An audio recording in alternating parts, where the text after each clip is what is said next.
I didn't know what love is. No one could have shown me what love was. I didn't see it growing up. I didn't see it. I didn't know. I hadn't experienced it.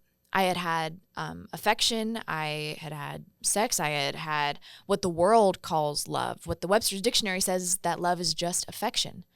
But I was like, it's so much more than that.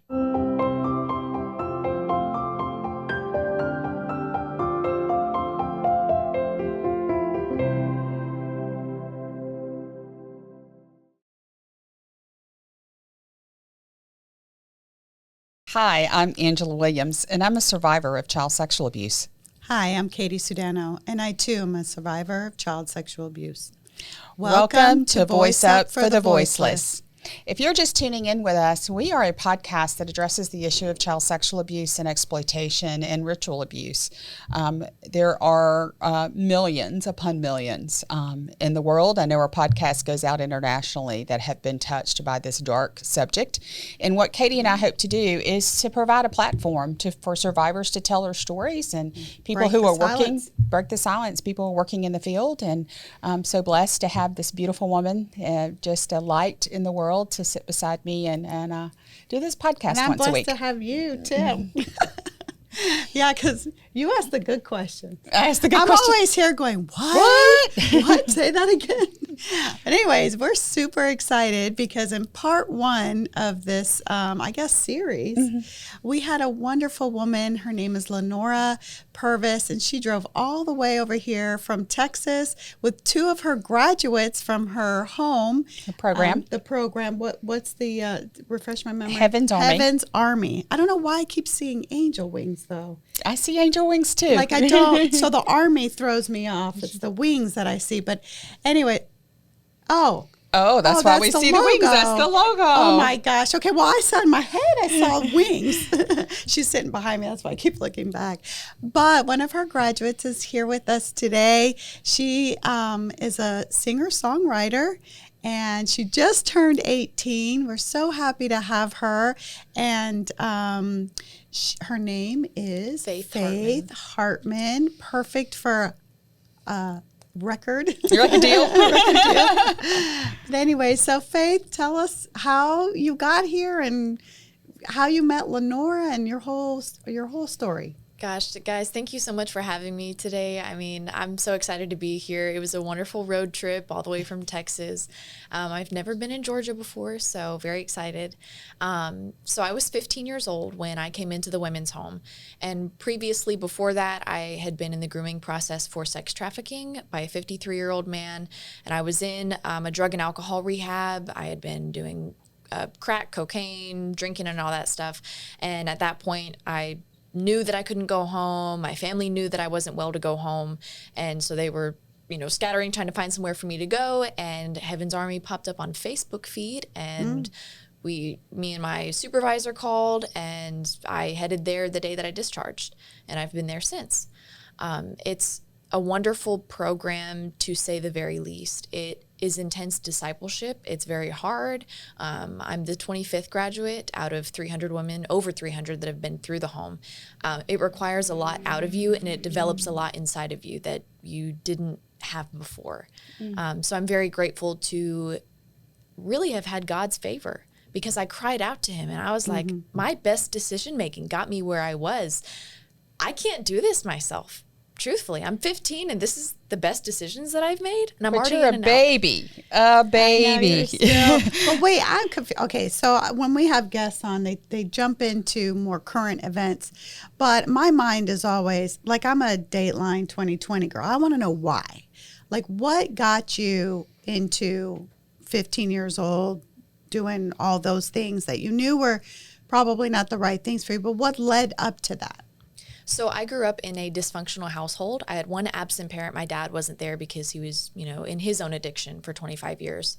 So I had an absent parent, dysfunctional family. My mom was, she had been through a lot of trauma in her life, so she's living in that dysfunction as well. It was extremely dysfunctional all the way around. At the age of 14, I experienced rape as losing my virginity. He was a drug dealer that I had. He literally had no shoes on, dirty feet, and he just did it. And I remember crying so much that next morning and just saying, well, I have to go to school, wipe my tears, and got on the school bus, You know, I was 14 at the time. Did you ever tell your parents or your mom? I did tell her.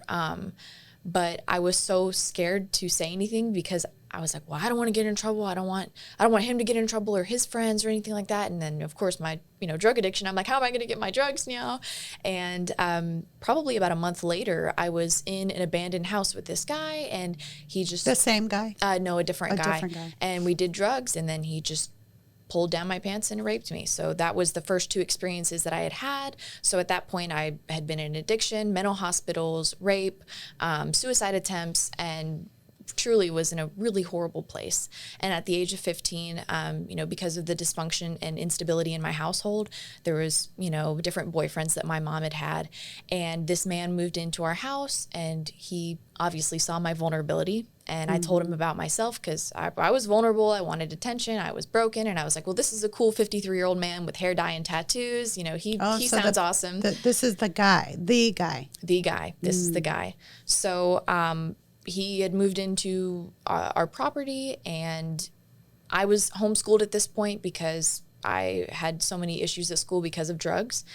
So I started homeschooling, drugs got worse, drinking got worse, and now there's a drug addict at home and a drug dealer at home. And that's the inevitable duo. Did your mom know? She did not know. She didn't know. She did not know. And at that point, he had laced drugs and given them to me. So I did crack without me knowing it initially. And it just kind of spiraled down from there. How I would describe him is the Romeo pimp. So he's very charismatic. He called himself like the alpha male, like he was the big macho guy. And I was so attracted to him because he called me a woman. He validated all of the insecurities that I had. So I was like, well, this is perfect. This is the guy I want to be with for at least the rest of his life. He's 38 years older than me, but I was like, okay, well, we're going to make this work because... So you were 15. So he's like 15. Old. He's not that that's old, because that's my age. And he's your mom's boyfriend, or he's just there on the property? It was basically my mom's boyfriend because there was involvement like that. So he wooed her too. Yes, wooed both of us, and I'd like the word groomed rather than wooed. Yeah, definitely. Thank you. Right. Yeah. So and honestly, the hardest part for me was not detoxing from the drugs; it was detoxing from him. While I was in rehab, I woke up every morning saying, like, someone who tries to break into your house doesn't love you. Someone who drugs your mom doesn't love you. Someone who laces your drugs doesn't love you. Someone who puts you in dangerous situations does not love you. And it sounds crazy that I had to say that to myself, but I had to in order to like detox my heart from that. Have you ever heard of Stockholm syndrome? That was popping up. That we do fall in love and even protect our abusers. Absolutely. And he told me, he said, Faith, it would be really bad if the cops find out, but it would be even worse if your mom found out. So look, the thing is, if you tell your friends, I don't care, but I want you to know that your mom will find out. So here's what you need to say when she does find out. So when she did find out, I gave her ABC, exactly what he had told me to say. And she said, did he tell you to say that? I said, what? No. But it's like literally he had told me exactly what to do, exactly what to say, not even knowing that it was grooming. Had no idea. Yeah. When did you, so you get into the home and you're starting to get help, and was there ever a moment where it clicked for you, or was it sort of like a gradual, I think this is what happened? So 2 days after my mom found out, she tried to tell me about all this emotional manipulation and grooming, and she was completely correct. But I was like, she doesn't know him. She doesn't know I got so defensive of him. I'm still thinking this is my boyfriend. I mean, he clearly told me you're my girlfriend. So I'm like, yeah, I'm going to defend him. While I was in rehab, I was talking to a girl my age. We're sitting there eating breakfast. And she's like, he groomed you, right? I said, no, you don't know him. You don't really know the situation. She's like, no, Faith, from what you're telling me, he groomed you. And at that moment, I realized this girl has no reason to lie to me about it. It was someone my own age telling me what an outsider saw on the inside. And at that moment, my heart truthfully broke, because I was like, once again, I'm used. Once again, I'm broken. People gossiped about me. She's dating a 53-year-old man. And once again, it triggered back that worthless of, me feeling not valued. What was the clue that you were about to be trafficked to other men? He had hidden cameras. So, I mean, I can assume either he was going to traffic the videos or he already had. I'm still not sure about that. There's still a pending court case for it. So that's still an ongoing thing of finding everything out exactly. But yeah, he had like photo albums of all the women that he had been with, and he showed them to me, and he's like, oh yeah, I film every woman I sleep with. And I'm totally oblivious. I'm like, that's so cool. I had no idea. And looking back, I'm like, Faith, how did you not even think about that it could be you too? So Faith, there's probably some 15-year-olds, 16-year-olds, 17-year-olds, 18-year-olds, maybe even younger, listening to this podcast. What would you say to them if they're in a situation right now? My friend was the one that told on me, that snitched on me. And to this day, I could not be more grateful for her. So for the people, for the young girls or the young women that are going through something like that. Or boys even. It literally happens to anyone. Grown, young, anyone. It's okay to tell someone. The shame does not last forever. The pain doesn't hurt as bad as it once did. And healing is possible, but first light has to expose the darkness. Oh, yeah. And exposure hurts. It challenges us, it exposes us, and it breaks us. But the brokenness that I found in healing has made me so much stronger than the brokenness that I had in my pain. What a good word. Yeah, that's amazing. So Faith, you're so young. You have your whole life ahead of you. Like, I'm so excited for you that you found healing at 18. I didn't find healing till late in my 30s, probably going into my 40s. What are your dreams? Like, what are you going to do with this life that you've got now, your new lease on life? Well, I am a singer-songwriter, so I hope to do something with my music. I already do go and share my music at churches, speaking engagements, and, of course, like sharing my music today on the podcast, because God has blessed me with that gift, and now He has given me the ability to use it to glorify Him. Also, right now, Heaven's Army has a branch called the Heaven's Army Boutique and More. So we are a coffee shop and a boutique. So I'm currently the manager of that store right now. And I've learned everything from paying sales tax to, just everything that's involved in a store. Right. Do you also sing and perform at the shop? Yes, I have. Fun. Yeah, I've shared it with homeless people straight walking into the store. I'm like, we're exchanging testimonies, and I'm like, well, let me share a song with you, because that's me telling my story. And I think that's a universal language is music. Yeah. And so a lot of people need to hear it. We're going to cut away and listen to her song. Tell me the name of the song again. It's called This Is What Love Is. And This Is What Love Is really touched my heart. We were all in tears. So let's hear Faith Hartman's song, This Is What Love Is.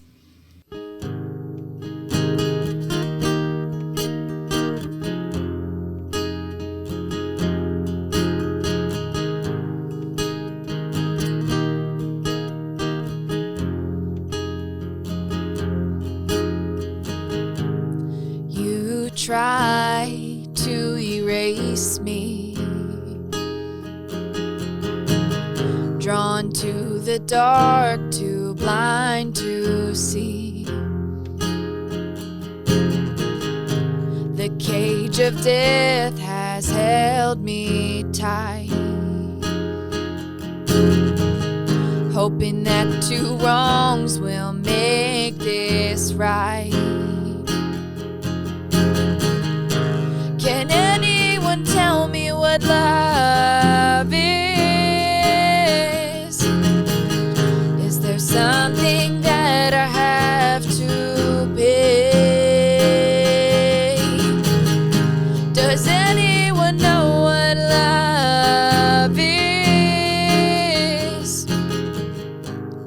I feel so out of place.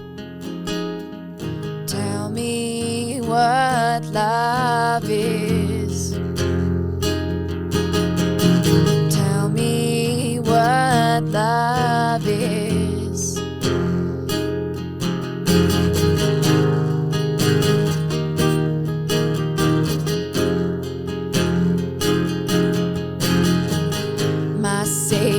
'cause love can't be replaced. He was crucified, but it was worth the pain. He was buried with all my weight, redeemed me from my mistakes. This is what love is. My darkest, worst, he won't refuse.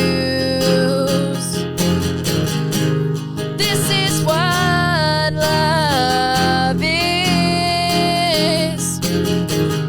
The gift of grace, a chance to choose. He loved me through it all, this Christ. Even though I was dead. And instead of chasing the 99, he chose me to be with him. This is what love is. This is what love is. It will always, always be enough. This is what love is. This is what love is.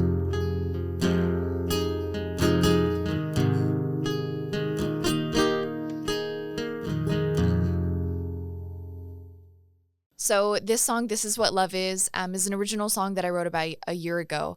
My mentor, Miss Lenore, had a dream about this song, and the dream was basically me just with my guitar and a spotlight. There was no extra fog machines or extra, lighting to make it about entertainment, but specifically about worshiping.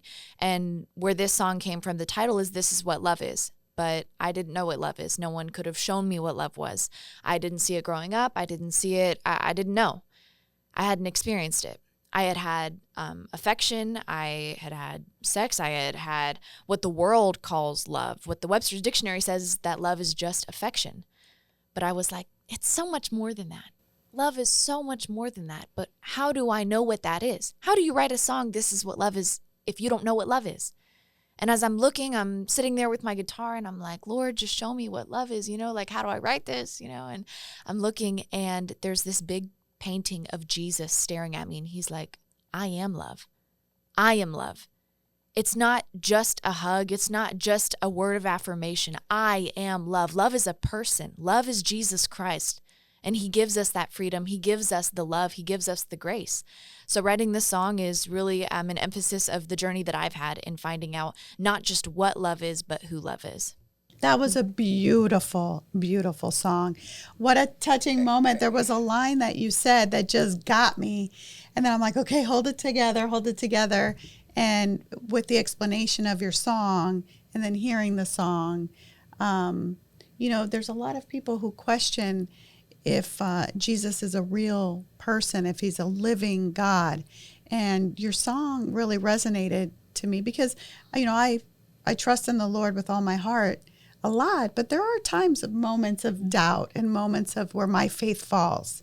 And your song really just kind of answered a little prayer that I had just a few days ago. So I'm going to cry. So thank you. Aww. Yeah. And I feel like, too, as survivors of trauma, we wonder where God was in the abuse. Like, where are you, God? This is so painful. Not even in the moments of the abuse, but the moments afterwards, the healing moments, the moments you're crying out and you're screaming and you're aching. It's like, where are you, God? Yeah. And he's right here with us. Someone told me a long time ago that God grieved more than you grieved for your pain, because the devil, the enemy, wants to come to kill, steal, and destroy lives. Yeah. And if the younger he can get our life, off track Yes. from worshiping the one true God. Yes. I think that's Absolutely. why we're so inspired by you too, because even though I disclosed at a young age, I was 16, and my mom tried to get me into therapy and stuff, but I just wasn't ready. Even when I met Angela in 2009, I walked in, I'm like, I'm here to help. I'm going to save the world. I had my big hair and my big heels, and I'm all put together, my little purse. And she's like, she asked me the question, are you a survivor? And I'm like, yeah, but I wore it like pride. Like I'm good and I'm healed and I'm ready. And she goes, you're coming to the retreat. I'm like, okay. And I go and it just my whole thought process of healing just broke open, and in a good way, in a releasing kind of way. And I think I had Ariana, so it's probably in my mid to late 30s. Kind of like Lenora, not when I disclosed, but when it all kind of came to light for real, everything. Because I did have some hidden parts to my story. And I changed how I talked about my story. It was all blasé. It was like, oh, yeah, this happened to me. And people are like, third person. Yeah. In third person. Yeah, kind of like it was that girl. But that's not me anymore. But it was me. It just wasn't a whole me. And when you're married and you have children and you're trying to heal, it's so much more difficult. So keep healing, keep on that journey, because not only are you touching other lives, but you're finding your wholeness. You're finding the real I see God's going to use you in such a Oh, powerful yeah. way. You're That's so cool. talented. You're so beautiful. We better have her sign something before she Yeah, gets exactly. Yeah, and I think one of the things that I'm still walking through even today is realizing that one of the most important things that I needed to do, that I still need to do, and that I need to continue to do is recognize what I accept as truth about myself. Mm-hmm. Because from the experiences all the way from 5 years old in kindergarten, wondering about what other people think about me, I look back at my school photos and all of my pictures, I smile like this. Just a very shy smile because I hated my smile. I hated how I looked at 5 years old. Yeah. And that robbed me of that, looking at all my school photos over like 10, 11 years of that. And so realizing that even from that age, what I accepted as truth about myself was what other people valued. How do other people value me? How do other people, do they think I'm worthy? Do they accept me? And even going through that now of like, what do I accept as truth about myself? Is it what other people say? Is it what other people think? Is it, how other people perceive me, or how, people that I care about perceive me, how strangers perceive me, and getting so caught up and literally consumed by that. Yeah. To where it literally suffocates me because of perfectionism, and I have to do this right, and I have to perform, and even, the sexual abuse and the grooming process and suicide and all of that stuff that I had experienced, it consumed me. What do other people think? Yeah. And being have free you from released that? Are you free from that, or is... I'm still going through it, truthfully, and I have to be okay with that because God is making a beautifully refined person out of me, and I know that. But sometimes we have to go through the furnace just a few more times. Yeah, that's how you get a diamond. I have that in my book, to be a diamond. When you talk about sapphires, kind of the same thing. You got to go through a lot of pressure and pain and heat. Absolutely. And just be okay with yourself.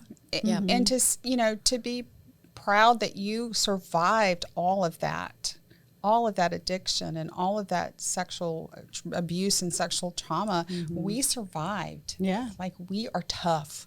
Yeah. And we survived for a reason and a purpose.